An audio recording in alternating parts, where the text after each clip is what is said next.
Hey everyone, welcome back to my channel. In honor of the brand new movie, The 355, debuting in theaters starting tomorrow, I was inspired to show you every single movie that I own with a kick-ass female. If you are new here on my channel and you love and adore physical media content just like this, then hit the red subscribe down below as well as that like button, but most importantly, that notification bell so you don't miss anything in the future. I would really appreciate it if you would. I do want my family to grow and we have an awesome time and I think you would enjoy yourselves. So let's get started with my kick-ass female collection.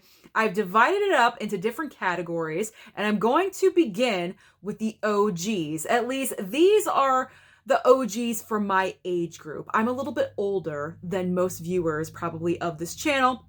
So when I think of a kick-ass female, these are the strong females that automatically pop into my mind. And I am a new movie watcher of our first female, and that is Ripley, Sigourney Weaver in Alien, in the Alien franchise, the Alien movies in general.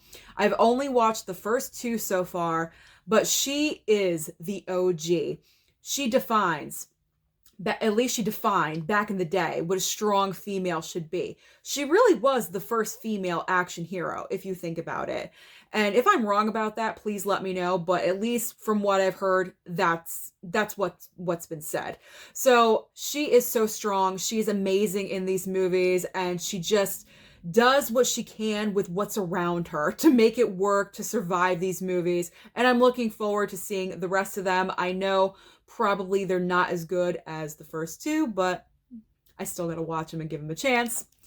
Then, this is my favorite of the OGs, Linda Hamilton in Terminator 2. So I have seen the first Terminator, and she was different. Her personality was extremely different in the first movie. She was kind of a softie. She really relied on, I forget his name, the guy in the movie, John Connor's father, to save her. She was kind of a damsel in distress situation going on.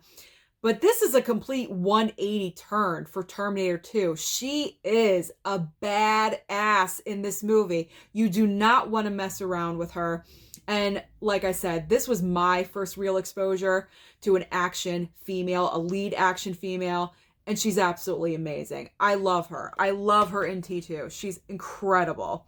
Coming up next is a female that is so good at physical defense and working a sword. You do not want to mess with her whatsoever. And that is Uma Thurman in the Kill Bill movies. No way do you want to cross her. And I'm actually going to turn these around because there's some very nice pictures of her on the back in the yellow outfit when she's fighting the crazy 88 and also in the bride outfit. So she's known as the bride throughout the movie. She's one of the best. Really, truly is one of the best. She stepped it up in these movies to show off what she can do. And she's absolutely incredible and amazing. Like, you don't get bored watching the Kill Bill movies. You can watch them on repeat over and over and over again. They're just so good. Now we have kind of like what I call the next generation from those, but more like my generation of kick-ass females. And the one that's really dominant is Angelina Jolie. And I know she stopped doing action movies for a little bit because she did want to take a break. It's kind of like at that time, if you wanted an action female star, you automatically called Angelina Jolie because she was just doing a lot of them at one time. So we have Wanted. That's a great underrated one. We do have Salt, my personal favorite of hers. I love her in this movie. I think she's great. And then obviously also the Steelbook. Then we have the Tomb Raider movies, of course. I really want to upgrade to the 4K because, I don't know, these cases are kind of falling apart. But I do have to admit, the first one over here is way better than the sequel. I was kind of let down by the sequel, but it's still got the action in there. It just isn't as good. I thought the choreographed action in the first movie way surpassed the second one. Then there's Mr. and Mrs. Smith, the movie that broke up the marriage that we thought was going to last forever between Brad Pitt and Jennifer Aniston. Then you insert Angelina Jolie and it's nothing but problems. But she was absolutely incredible in this movie and showed her skills, and it gave us Brangelina, so you really can't complain about that. Moving on to Charlize Theron. She is another great ass kicker. So we have Atomic Blonde. She is the definition of an ass kicker in this film. Absolutely incredible. Pretty much the female John Wick in this movie. As far as commitment goes, she's incredible. And then there is The Old Guard. This was a movie that was on Netflix, and I got this from stinkytuna.com back in the day. So I enjoyed this one. Not as good as Atomic Blonde, but I did enjoy this one. Then there is Aeon Flux. I have not watched this movie yet, but she's looking like a badass on the cover. So I gotta give it to her. And I just added it into the collection here. Moving on to comic book females. Of course, I love my comic book movies, and I have to give them their due. So when it comes to the MCU, you do have ScarJo. She is the original kick-ass female, the only female original 6 of the Avengers. And there we go. So you got to have her on there. And then when you flip it over, you do have Yelena. So I do like this double cover. So you can give both of them credit in one steelbook.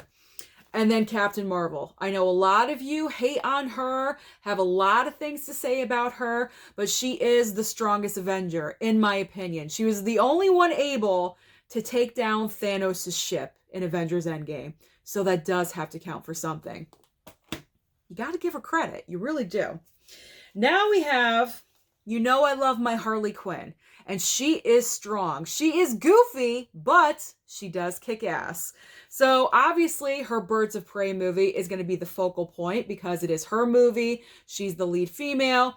And it's an all-female ensemble cast. And they were supposed to kick ass, but the funhouse scene kind of just let me down a little bit. I don't think it was the right location to have the final fight, in my opinion, but who am I? So we have the steelbook version, the slipcover. Then, of course, obviously I'm going to pull up Suicide Squad because she was the standout, let's be honest. And she really did kick ass in this movie. And then the Suicide Squad. She was amazing in this. Not in the movie as much as the first film, but she really proved herself in this movie. She was a lot more, it was a lot more action-packed for her, I believe, in this film. And she was lit beautifully. James Gunn knew how to take care of her in this film and really just elevated her character to another level. So this was great. And how can you deny her that excellent fight sequence once she got out of that trap? It was amazing. She was incredible. All right. I don't want to do it, but I have to do it. Okay, like, the movie's not good. We all know this, but she's still action, so I had to put it in there. And then we'll just quickly go to this one. Wonder Woman! Yes, the movie we all love and adore. Wonder Woman, one of the best that DCEU has brought to us. It's my favorite DC film, of the DCEU. This is a solid movie. You can watch it over and over. And then I don't know what happened with 84. It just went sideways. Completely sideways, left, horizontal, completely wrong.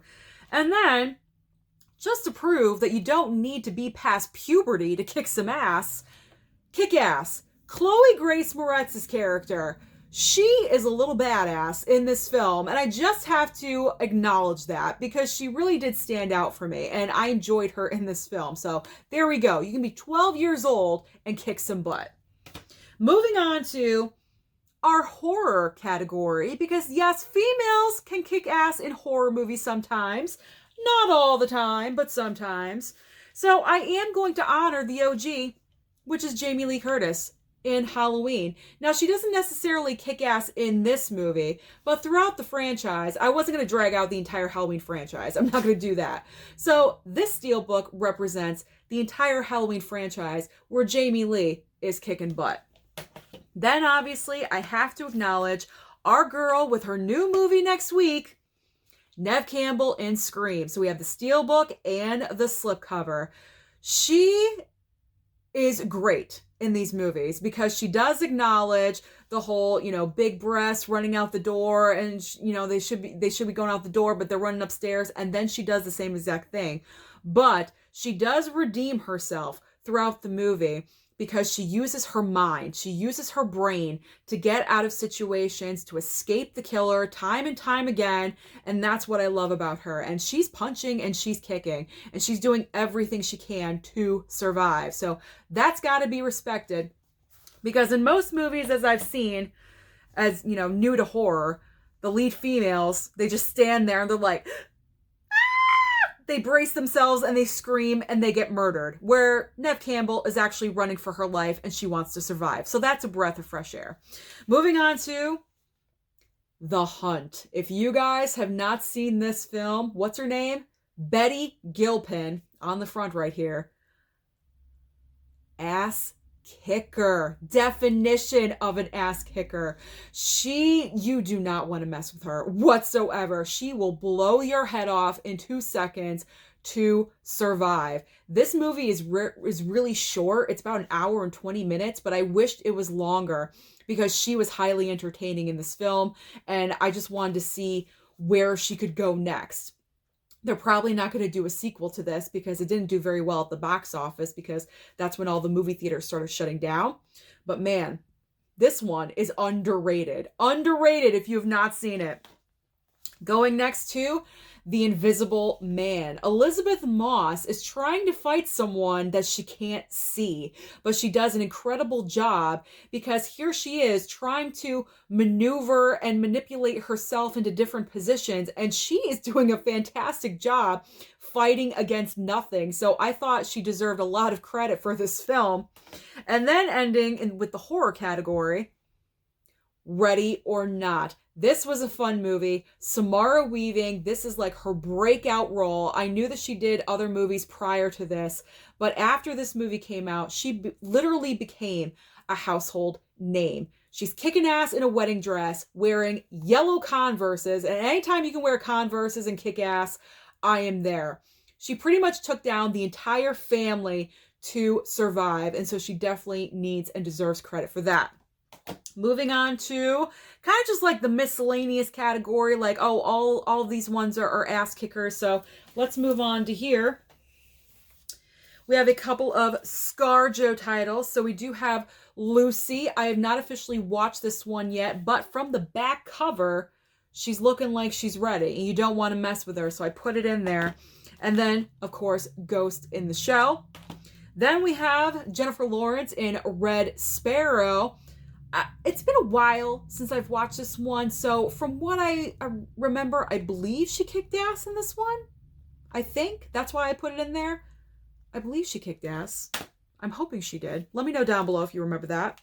Then we have Kate Beckinsale in the Underworld franchise. I have not watched the series yet, but I will get there.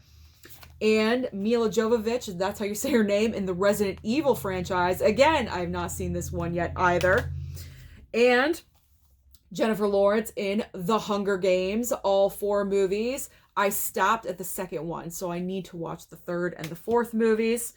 And then, continuing on with the miscellaneous pile, yeah, I put in Megan Fox Until Death.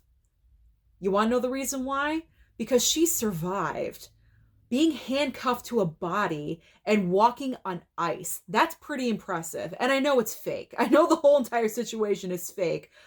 But for Megan Fox to do that, that's pretty good. And I am impressed. So I put her in there for that reason. Charlie's Angels. What is an ass-kicking female list without this movie in it? We have Hansel and Gretel Witch Hunter. Gretel, yes. Working that crossbow and doing what she's doing. She's awesome.